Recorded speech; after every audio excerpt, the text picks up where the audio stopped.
Amigos e amigas, eu acabei de ver o filme Jeremias e acho que é um profeta muito importante do Antigo Testamento. Como eu vi o filme e não entendo muito bem a história do Antigo Testamento, eu, após ver, fiz um resumo da história de Jeremias e vou passar para vocês aqui um resumo. Se vocês forem ver o filme, um filme que é encenado por Patrick Dempsey, Oliver Reed e outros atores muito importantes. Então, se vocês forem ver o filme, vocês já terão uma ideia do que se trata. Eu fiz um resumo aqui muito conciso e estou publicando no meu blog, repórterpaulomaciel.blogspot.com, facebook.com/Paulo Maciel da Rádio e canal no YouTube Paulo Roberto Maciel.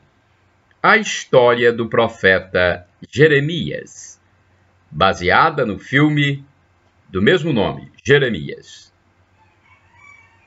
O profeta Jeremias alertou o povo, mas não foi ouvido, e a destruição veio.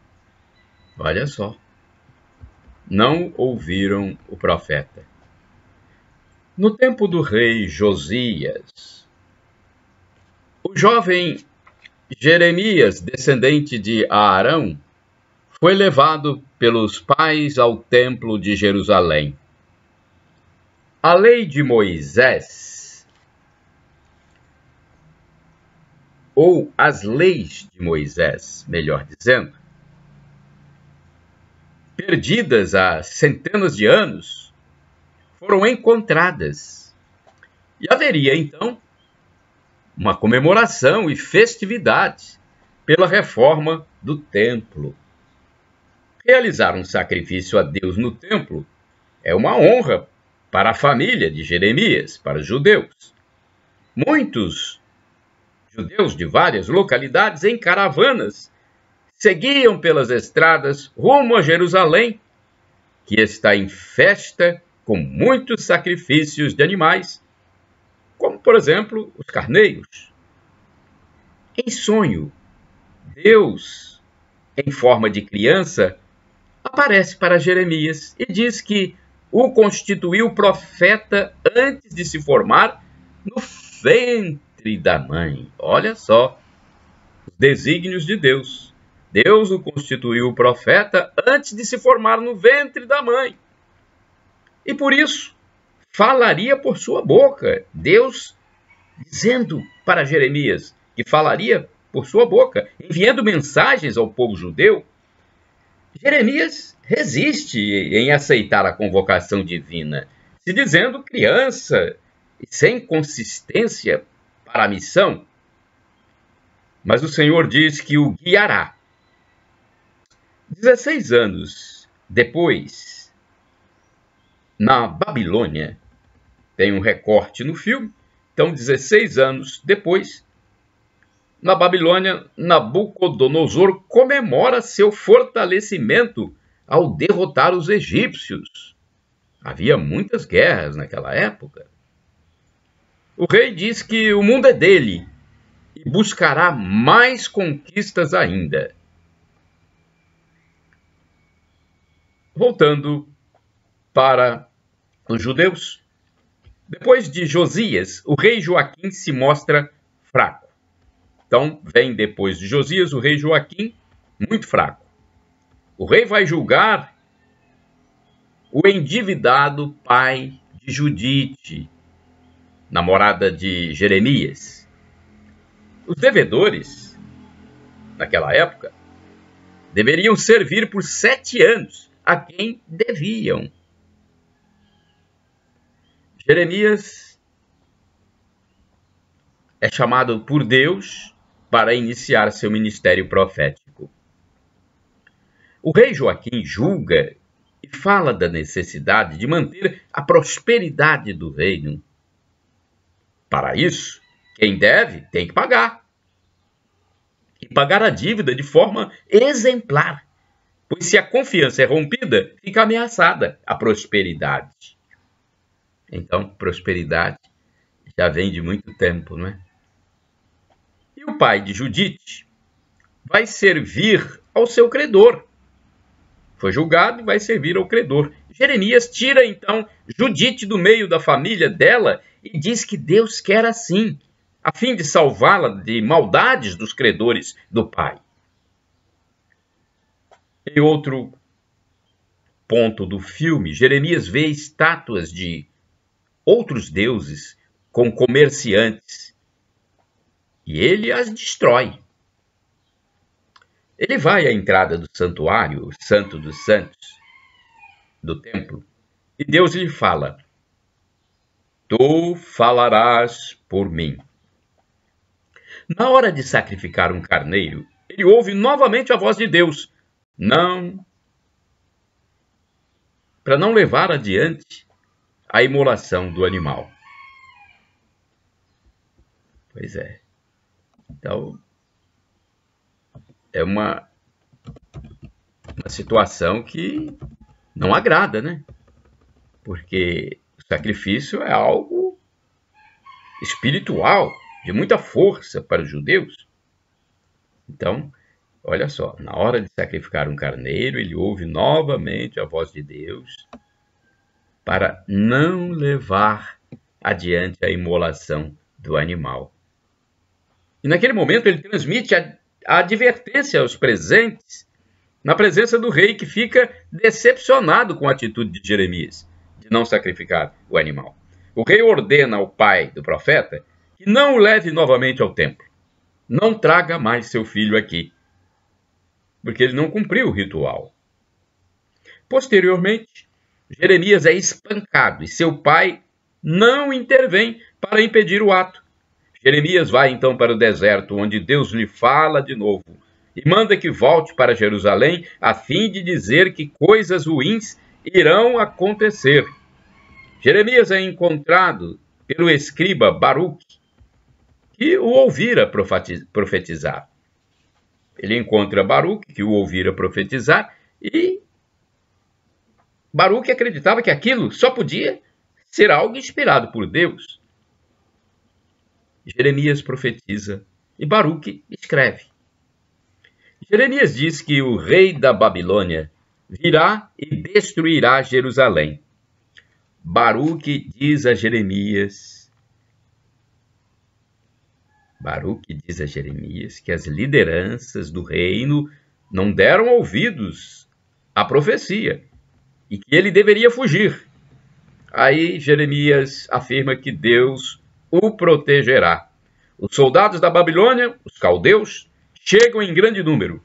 O rei Joaquim tem uma enfermidade grave e morre.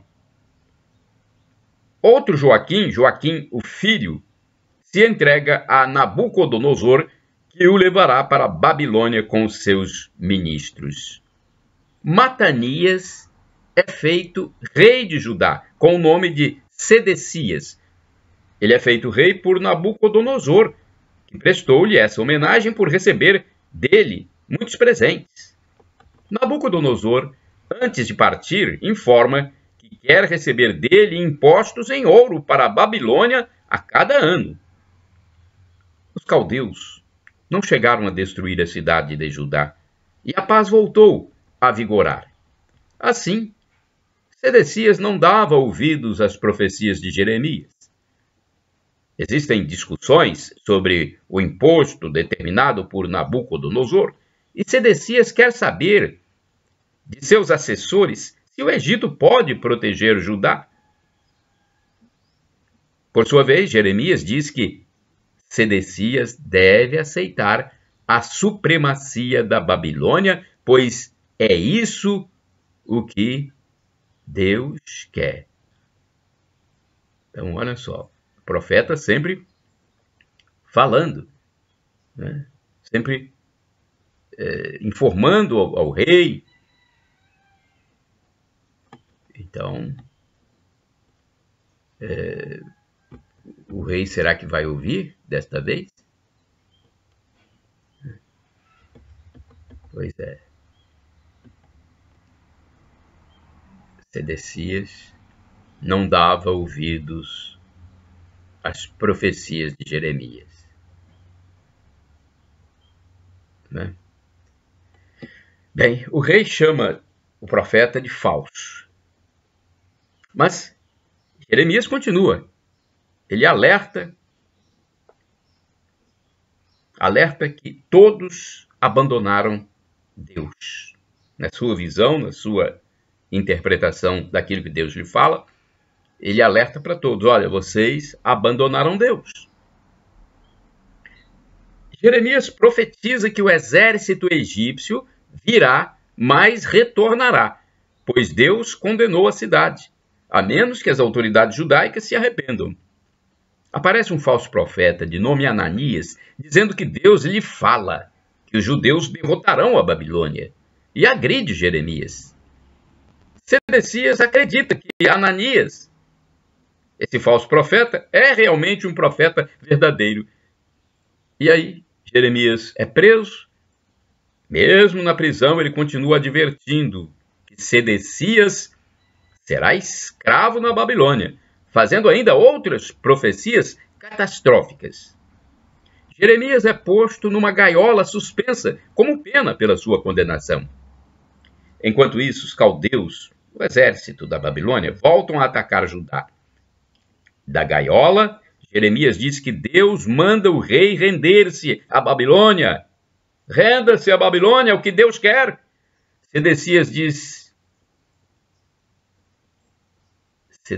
diz ao general e conselheiro que o que Jeremias falou está acontecendo. Ele começa a verificar que a profecia de Jeremias acontece. Mas o general diz que Deus não destruiria seu próprio povo judeu.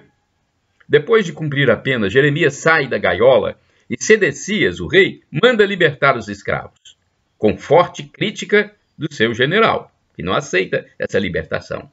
Solto, Jeremias vai até Judite, sua namorada, lá daqueles tempos iniciais, e informa que a família dela está livre.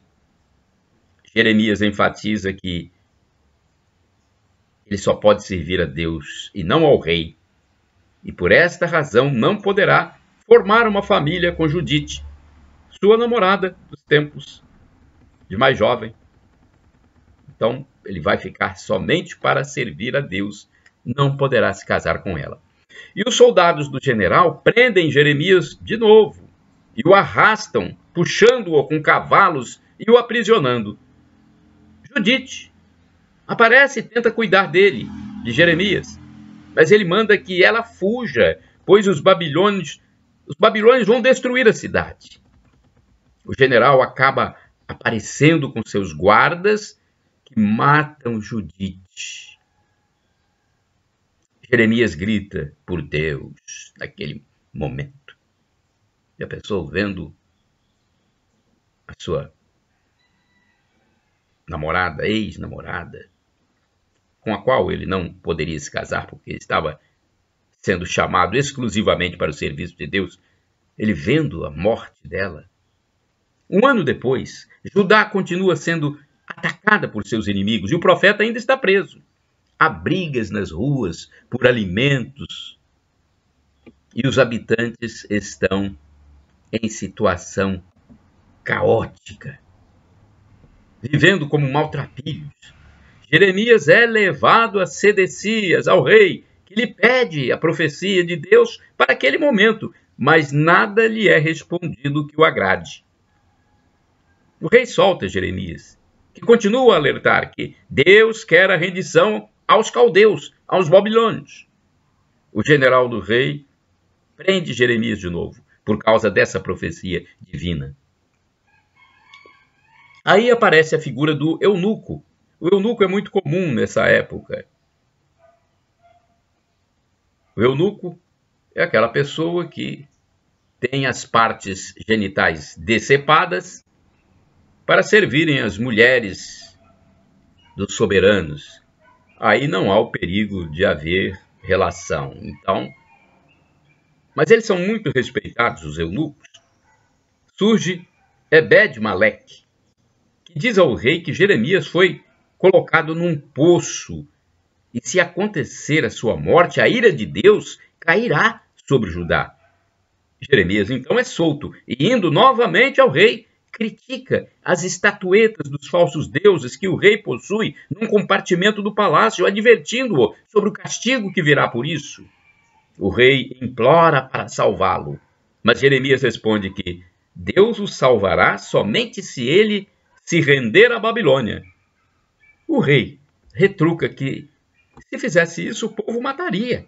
Render-se à Babilônia, o povo mataria. O profeta diz que, ao se render, o rei não morrerá, mas viverá como escravo, situação que o monarca não aceita. Jeremias diz então que o rei já é escravo. O Senhor já é escravo. Uma nova invasão de guerreiros acontece e o general chama o rei para fugir.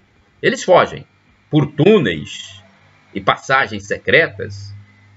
Os invasores destroem a cidade, enquanto a família real empreende sua fuga. Ela, no entanto, acaba sendo entregue ao rei Nabucodonosor. A família real é entregue ao rei da Babilônia. E o que acontece? O rei babilônio mata a família e a comitiva de Sedecias, cujos olhos são queimados.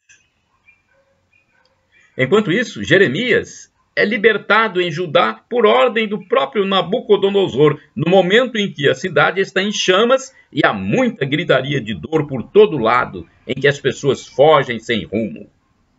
Jeremias anda pelos escombros e profetiza que o templo haverá de ser reconstruído, mas essa reconstrução acontecerá também no coração dos judeus. Aqui temos uma informação oficial do filme, que diz o seguinte: para alertar o povo de Jerusalém da destruição de sua cidade, Jeremias Patrick Dempsey abandona sua família. Mesmo perseguido e chamado de traidor pelo povo judaico, o profeta não abandona a cidade e testemunha sua invasão e a prisão do povo pelos persas. Ele foi perseguido e chamado de traidor.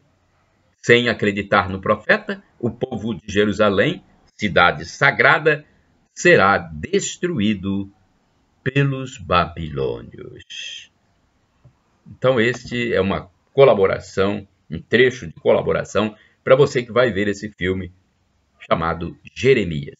Shalom Adonai, uma expressão hebraica que significa a paz do Senhor. El Shaddai significa Deus onipotente, Deus todo-poderoso, Ele proverá, acredite. E Maranatá, vinde, Senhor Jesus. Você encontra essas imagens no canal no YouTube Paulo Roberto Maciel, no blog repórterpaulomaciel.blogspot.com e no facebook.com/Paulo Maciel da rádio. Shalom Adonai, a paz de Deus, a paz de Jesus.